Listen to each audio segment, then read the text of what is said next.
여러분 혹시 오늘도 몸에 좋으라고 비싼 돈 들여 산 영양제를 한 주먹씩 입에 털어 넣으셨나요? 아침에는 비타민 B군과 홍삼, 점심에는 오메가3와 루테인, 저녁에는 칼슘과 마그네슘. 심지어 피부를 위해 콜라겐과 히알루론산까지 챙기다 보면 하루에 먹는 알약만 10알, 20알이 넘어가곤 합니다. 그런데 여러분 건강해지려고 먹은 그 영양제들이 사실은 당신의 간과 신장을 소리 없이 파괴하고 있다면 믿으시겠습니까? 좋은 것도 과하면 독이 된다는 말이 영양제만큼 무섭게 적용되는 곳도 없습니다. 최근 의학계에서는 영양제 과다 복용이 오히려 사망률을 높인다는 충격적인 연구 결과들이 쏟아지고 있습니다. 오늘은 영양제 먹을수록 손해인 4가지 결정적 이유와 내 몸을 살리는 똑똑한 영양제 다이어트 방법을 아주 자세히 낱낱이 파헤쳐 드리겠습니다.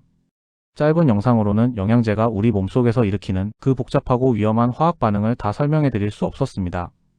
많은 분이 영양제를 그저 몸에 좋은 간식 정도로 생각하시지만 의학적으로 영양제는 약에 준하는 대사 과정을 거칩니다. 우리가 삼킨 알약 한 알이 에너지가 되기 위해서는 우리 몸의 화학 공장인 간에서 분해되어야 하고 그 찌꺼기는 정수기인 신장에서 걸러져 소변으로 나가야 합니다. 하지만 지금 현대인들의 식탁은 영양 과잉을 넘어 영양제 중독과 보충제 맹신의 시대에 빠져 있습니다.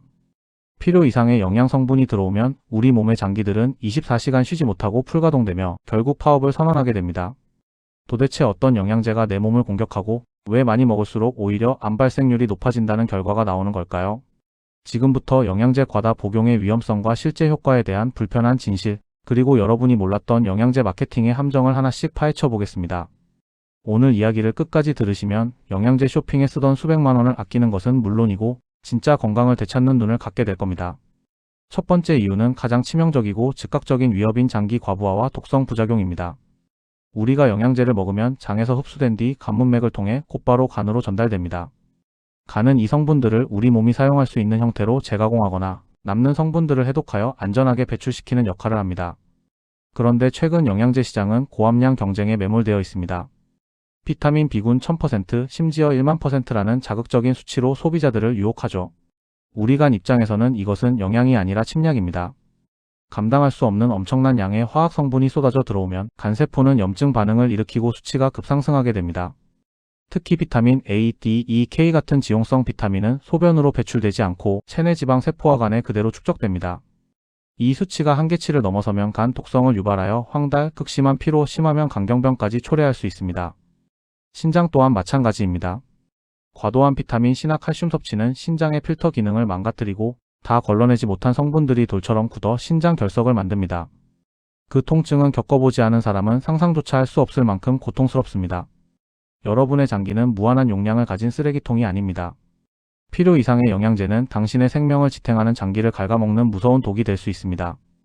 이 위험을 피하고 건강하게 영양제를 활용하려면 반드시 다음의 3가지 원칙을 지키셔야 합니다. 첫째, 지용성 비타민어 D, E, K은 절대 고함량을 습관적으로 드시지 마세요. 비타민 D의 경우 반드시 병원에서 혈액 검사를 통해 본인의 현재 수치를 확인한 뒤 정상 범위보다 낮을 때만 전문가의 처방에 따라 한시적으로 복용해야 합니다. 둘째, 영양제 휴지기를 철저히 설정하세요. 우리 몸은 기계가 아닙니다. 3개월간 영양제를 복용했다면 최소 1개월은 모든 영양제를 끊고 간과 신장이 스스로 정화할 시간을 주어야 합니다. 셋째, 영양제 복용 후 소변색이 평소보다 지나치게 진하거나 거품이 많이 생기고 눈의 흰자위가 노랗게 변하는 증상이 있다면 즉시 복용을 중단하고 병원을 찾으세요. 여러분의 몸이 보내는 마지막 SOS 신호일 수 있습니다. 두 번째 이유는 균형 잡힌 식단만으로도 우리 몸에 필요한 대부분의 영양소를 얻을 수 있기 때문입니다. 영양제 광고들은 현대인의 토양은 영양소가 고갈되어 채소만으로는 부족하다고 말하며 우리를 불안하게 만듭니다. 하지만 이것은 절반만 맞고 절반은 틀린 이야기입니다. 사과 한 알에는 우리가 아는 비타민 C 외에도 식이섬유, 폴리페놀, 플라보노이드 등 수천 가지의 미량 영양소들이 서로 엉켜 있습니다. 이 성분들은 서로의 흡수를 돕고 특정 성분이 과해서 생기는 독성을 중화하는 천연 시스템을 갖추고 있습니다. 반면 영양제는 공장에서 인위적으로 추출하거나 화학적으로 합성한 단일 성분의 집합체입니다. 합성 비타민은 천연식품 속 영양소와 분자 구조는 같을지 몰라도 함께 작용하는 보조인자가 없어 흡수율이 현저히 떨어지거나 오히려 몸 안에서 산화 스트레스를 유발할 수 있습니다. 실제로 핀란드에서 진행된 대규모 연구에 따르면 합성 베타카로틴 영양제를 먹은 흡연자들이 오히려 폐암 발생률이 18%나 높아졌다는 충격적인 보고가 있었습니다. 하지만 음식을 통해 베타카로틴을 섭취한 사람들에게서는 이런 부작용이 전혀 나타나지 않았죠. 이것이 바로 자연의 섭리가 담긴 식단과 인간의 기술로 만든 알약의 본질적인 차이입니다. 비싼 영양제 대신 식탁 위를 건강한 식재료로 채우는 것이 진정한 투자입니다. 첫째, 맵기 무지개 색깔의 채소를 한 접시 이상 드세요. 빨간색의 라이코펜, 보라색의 안토시아닌, 초록색의 엽록소는 그 어떤 영양제보다 강력한 항산화 네트워크를 형성합니다. 둘째, 가공되지 않은 통곡물을 주식으로 삼으세요. 비타민 B군은 영양제 알약보다 현미, 귀리, 보리의 씨눈 속에 훨씬 더 생체 이용률이 높은 형태로 들어있습니다. 셋째, 단백질은 맵기 손바닥 크기만큼 섭취하여 영양소 운반의 기본이 되는 아미노산을 확보하세요. 영양제는 말 그대로 보조일 뿐입니다. 라면이나 패스트푸드로 끼니를 때우고 비타민 한 알로 죄책감을 씻으려 하는 습관은 당신의 몸을 서서히 망가뜨리는 지름길임을 잊지 마십시오.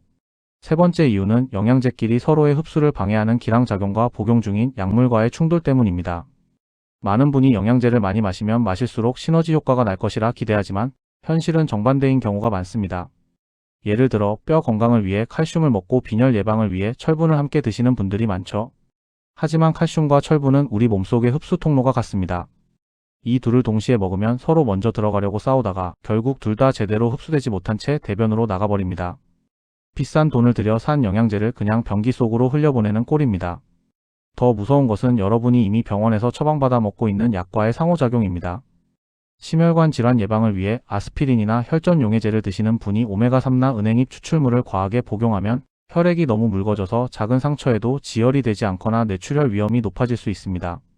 또한 부정맥 약을 먹는 분이 마그네슘을 과하게 드시면 심장 박동에 치명적인 영향을 줄 수도 있죠. 유명 유튜버가 추천한다고 해서 혹은 친구가 효과를 봤다고 해서 무턱대고 따라하는 영양제 복용법은 당신의 몸을 위험천만한 생체 실험장으로 방치하는 아주 무책임한 행동입니다. 영양제도 다이어트가 필요합니다. 꼭 필요한 것만 남기는 정밀한 선택이 건강을 결정합니다. 첫째, 1년에 한 번은 반드시 병원에서 미량 영양소 검사를 포함한 혈액 검사를 받으세요. 내 몸에 진짜 부족한 성분이 무엇인지 수치로 확인하고 그 부분만 핀셋처럼 보충해야 합니다. 둘째, 영양제 간의 복용 간격을 최소 2시간 이상 띄우세요.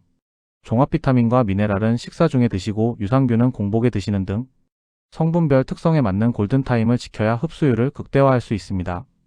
셋째, 새로운 영양제를 사기 전 반드시 약사나 의사에게 현재 복용 중인 모든 약의 리스트를 보여주세요.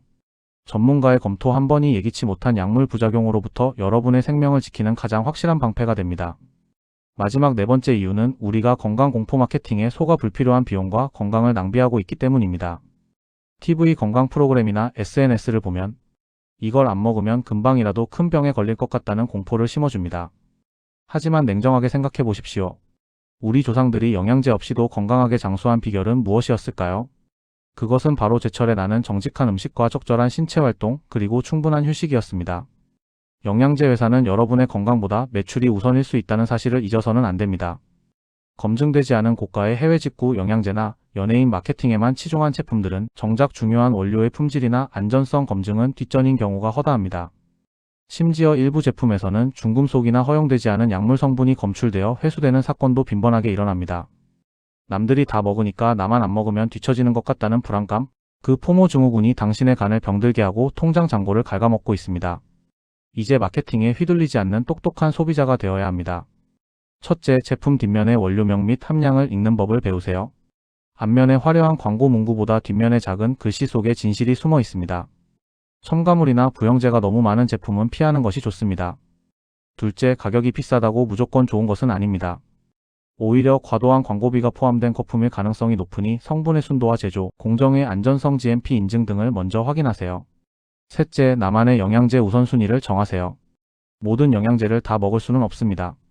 지금 나에게 가장 시급한 건강 이슈가 무엇인지 정의하고 최대 3개에서 5종류 이내로 제한하여 관리하는 것이 장기적으로 가장 이롭습니다. 진정한 건강은 지갑을 열어 사는 것이 아니라 당신의 올바른 지식과 선택으로 만들어가는 것입니다. 자, 오늘 내용을 마지막으로 완벽하게 정리해 보겠습니다.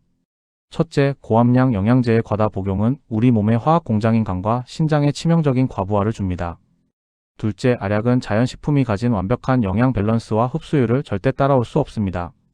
셋째, 영양제 간의 흡수 방해와 기존 복용 약물과의 충돌 위험을 반드시 전문가와 상의하여 제거하세요. 넷째, 건강 공포 마케팅에 휘둘리지 말고 나에게 진짜 필요한 것만 고르는 안목을 기르세요. 정리하자면 영양제는 부족한 부분을 일시적으로 채워주는 스페어 타이어이지 당신의 건강을 책임지는 엔진이 아닙니다. 여러분은 지금 하루에 총 몇 종류의 영양제를 드시고 계신가요? 혹시 몸에 좋으라고 먹은 영양제 때문에 오히려 속이 쓰리거나 더 피곤했던 적은 없으셨나요? 댓글로 여러분이 현재 복용 중인 영양제 리스트를 자유롭게 공유해주세요. 덜 먹을수록 더 건강해지는 영양제의 역설, 오늘부터 꼭 기억하시고 실천해 보시길 바랍니다. 오늘 영상이 여러분의 소중한 지갑과 건강을 모두 지키는 확실한 계기가 되길 바랍니다. 영상 도움되셨다면 구독과 좋아요 부탁드립니다. 시청해주셔서 감사합니다.